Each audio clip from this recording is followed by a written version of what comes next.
Hello, everybody, and welcome back to another episode of Gaming with Glare. So, today we have a homebrew that I'm working on.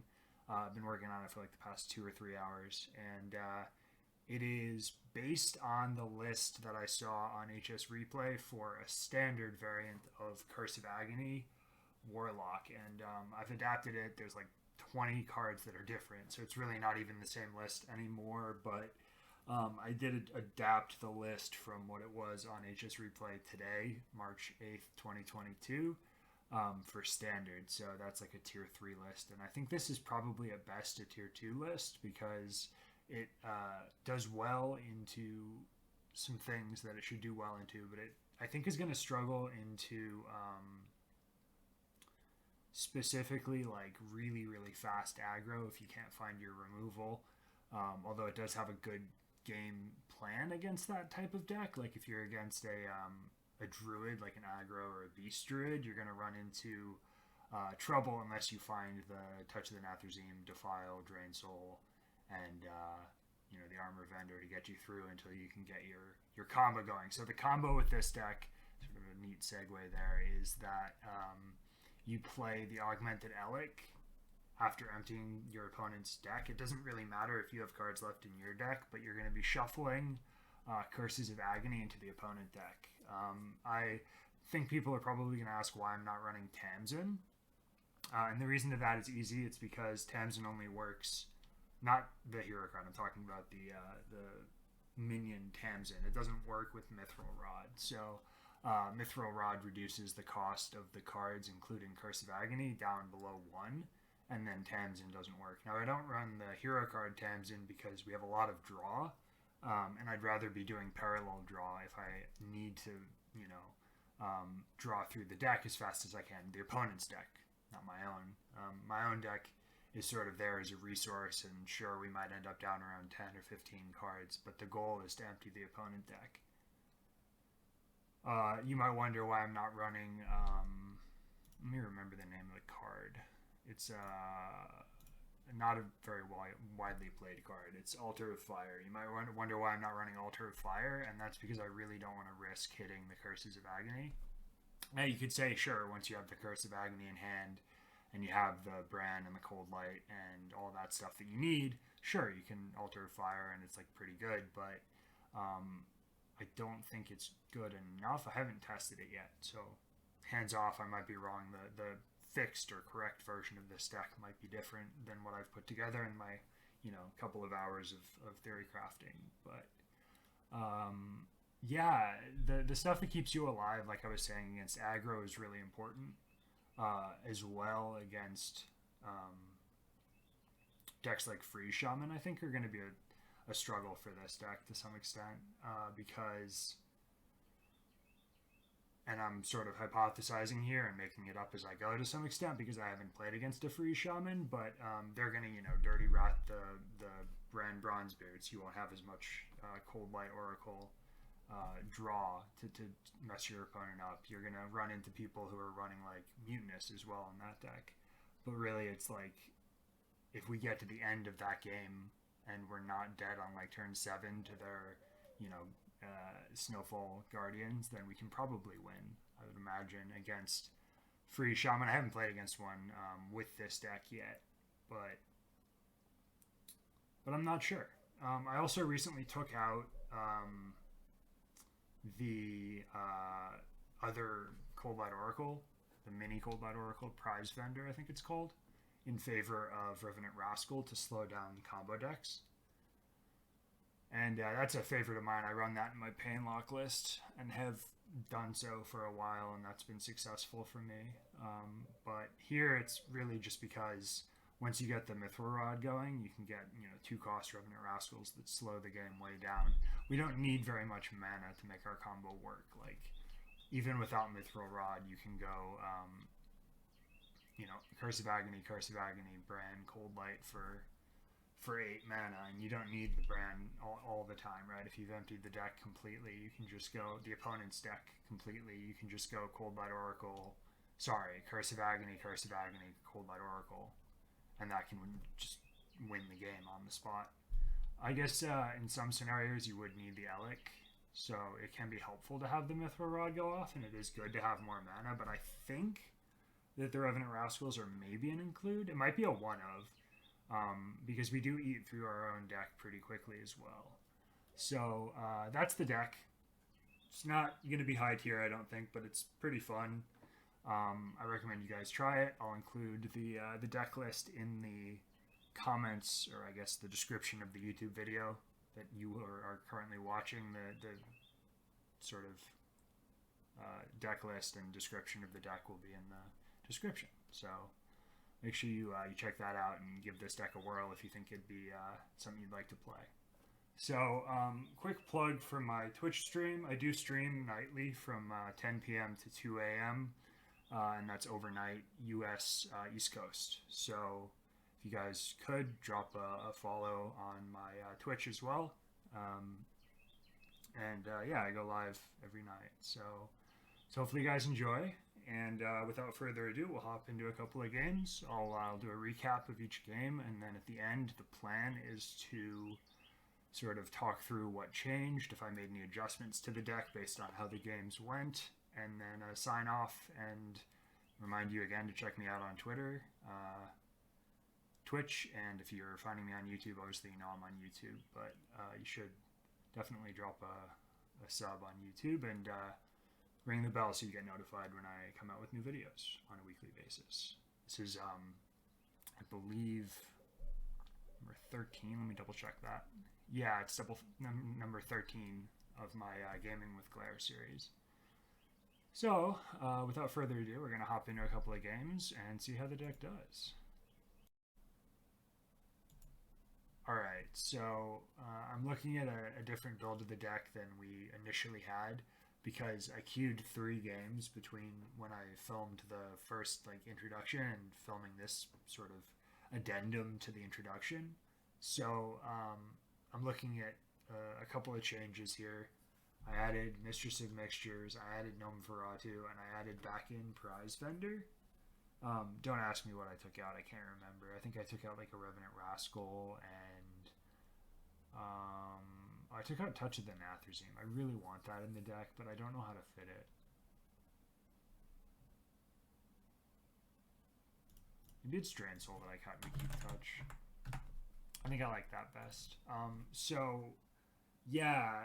The initial version of the deck was 1 and 8 or something, so I lost a lot of games. A couple of them were to scams the opponent, Skulking Geisted my deck, and my deck can't win without Curse of Agony, so that's a pretty hard counter. If you find Skulking Geist against someone playing Curse of Agony Warlock, play it.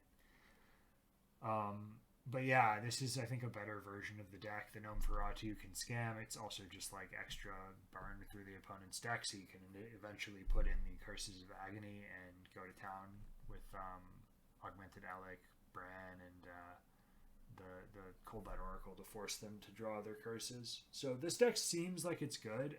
It's not winning games, at least the other version wasn't, and I've only changed 6 cards, so it might still not be very good, but we're going to make this tier 2 deck work, guys. I'm feeling it. So we're going to queue in a couple of games and see how the deck does.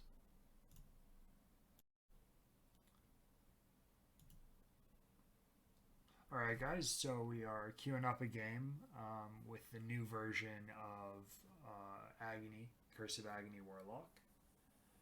We found a Paladin, so my experience so far with Paladin has been a close loss, and I've improved the deck since then. So, oh, actually, wait, I did win. The one game I won with the previous version of this deck was against a buff Paladin, and we got there.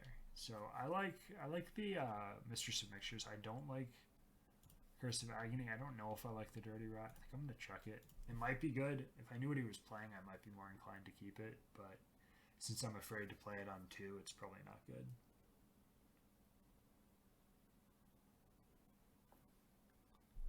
Ooh, okay. If we can find second to file, I think the game's sealed. Play that out. Might be better to hold it, but it does contest his Silverhand recruits, so. sure. He does realize that the second part of his quest gives him dudes, right? That doesn't make any sense why you'd run Baku in that deck. Okay. This feels like we defiled this. I don't know, though. It doesn't matter that I attacked or didn't attack, but it's generally a good idea to attack where you can, right? Because he sealed to 30 either way. Maybe I was supposed to tap and save Defile for a more impactful turn. Not sure. I never know if I should worry about losing to Questline Paladin or if I should like how to approach it, you know? Because it's like a weird deck. It's not a terrible deck. I've lost to it before, but it kind of falls into the same category of what you think when you see it as like a boar priest, you know? Where you'll lose to it, but it feels weird when you lose. Like you should have won. Alright, Armor Vendor's pretty good here. We tap, we Armor Vendor. Plague of Flames, good pickup. So we are looking to draw. What are we looking to draw? Mithril Rod for 2 turns from now is always welcome.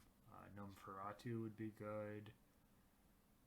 Do I ever like Plague of Flames here? Like Vendor Plague of Flames testing Omayog? I think I do. It's very likely to be Omayog too.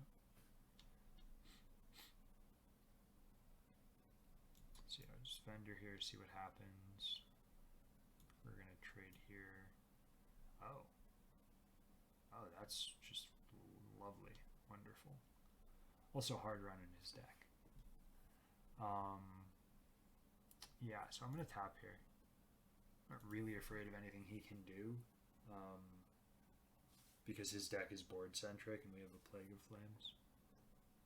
Just need to get more cards from my deck. The more he draws, the better. But, oh wow. I was going to say, but he doesn't seem to be drawing, but in fact he is drawing. With a, Blessing of Wisdom. He doesn't know what I'm doing. If I win this, it might be partly because he doesn't know what I'm doing. I think we go Bran. I was going to say Bran Dirty Rat to fill the board. Board locking him is good, maybe. I don't know. You can always trade off. It's not really a board lock in that sense, but I'm going face here. Going to be Judgment of Justice again. Noble Sack, okay. Noble Sack and what? I have to find out. That's no fun. I don't know why I killed that. I could have left it alive. Probably was supposed to kill a Silverhand Recruit. These are good. These are really good. Play this out. See what happens. Repentance. Oh no. My Death Rattle that I want to have die has 1 health, right? We don't want to let him know that we got back the Armor Vendor, so we're going to play the one from the top. Basically, I'm trying to set up for a Plague of Flames if he buffs or whatever and doesn't trade. Like if he has a Warhorse Trainer. This game is looking like a win. I could be wrong, but I feel like we've won. Oh, he's trading. Beautiful.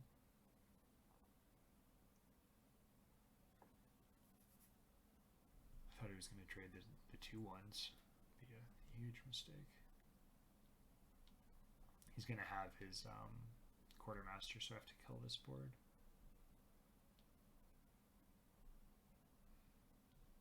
I think I'm going to...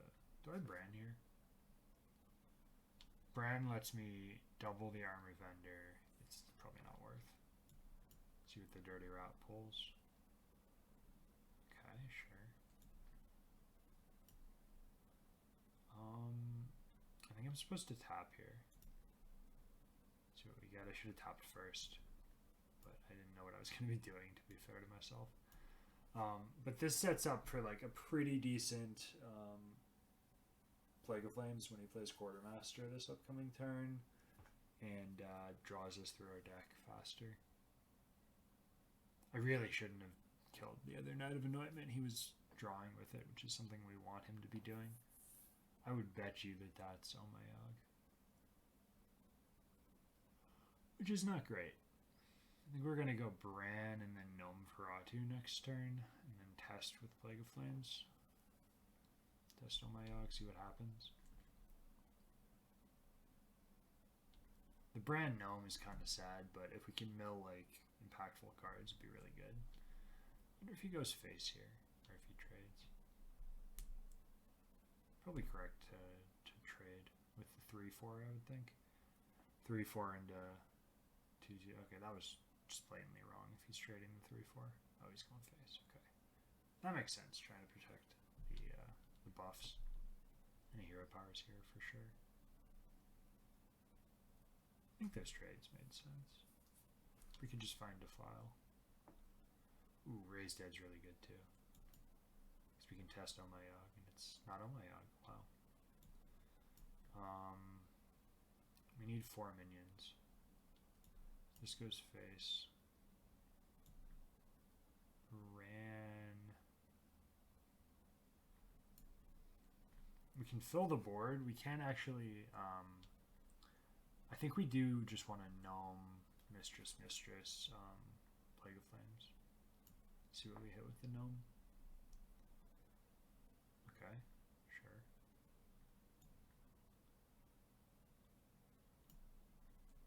That's a lot of cards that didn't start in our deck that were just played there. Ooh, there's the Defile. I should have tapped first. I'm playing really badly. That's fine though. Plague of Flames is fine here. Nice. Got the snipe. Perfect. Back to 27 health. You guys can see how the deck is a little bit challenging to play, but I am making some errors that are the result of me being pretty tired. It is what it is. I definitely should have tapped first. To be fair to myself, I didn't know I was going to be tapping. I should have gone Raised Dead, tap, Defile. That's what I should have done, I think.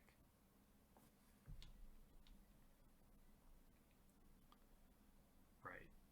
That's not good.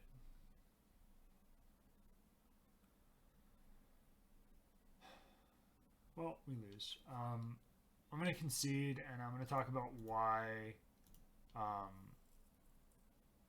think it's really hard to play fun decks in Hearthstone right now.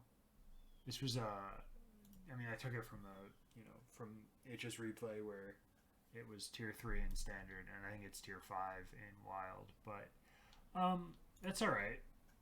I might not even publish this video, I'm not sure. I'm definitely going to make it. And I want to share the deck idea with you guys, but I do want to be real that I don't think it's like a top tier deck. So, yeah, I just, the meta's pretty solved right now. It's like Freeze Shaman that I'm seeing anyway. Freeze Shaman and Kazakhstan Druid and Smork Hunter with like the quest line and not odd. Spells that are not odd in that deck. I mean, it's just kind of, we're in that part of the meta where it's just hard to come up with new deck ideas that work. I thought this might have some, something to it, but I'm 1 in 10 with the deck, so that's it. Shorter video this week, and hopefully there's some announcements in the upcoming week, and we can talk about those next week so that we can get into a new meta with the new expansion that should come out in about a month. And we can find, new deck ideas that are hopefully more powerful in their meta than this one is in its. Anyway, that's it from me for this week. I hope you guys enjoyed the video. I'm sorry that I wasn't able to come up with, a meta breaker this week. It wasn't to be. So that's it. Thank you guys for watching. And as always, I do just want to remind you guys that I stream nightly from 10 p.m. to 2 a.m. East Coast US.